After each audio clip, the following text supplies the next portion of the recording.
Så har vi fået en lille pakke her fra Soulcamp. Og det er da spændende at se, hvad de har sendt os.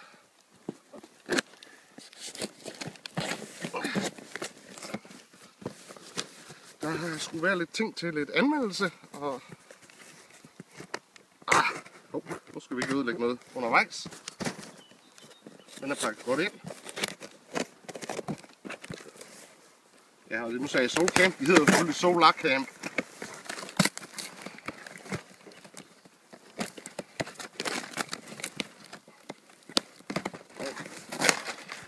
Ja, vi ønsker jo med at ødelægge hele papkassen her, for at komme ned til indholdet. Jamen, her er jo en lille taske, hvor der sidder en solceller herude. Et lille rum.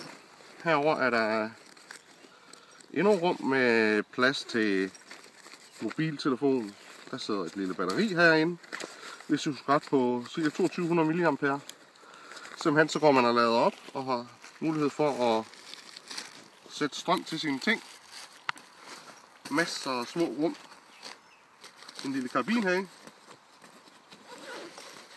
Større rum med opdeling. Plads til en bærbar.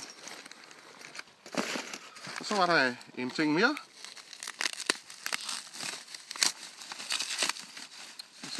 Den er rigtig godt ind, den her. Og det er en noget mindre oplader. Også solcelle med et, skal vi lige se, et batteri indbygget i selve solcellen. Og den er allerede begyndt at lyse op, fordi at den er her i solen. Det var da en positiv ting. Og der er både ind og ud til iPad og til iPhone, alt efter hvor meget strøm den skal bruge.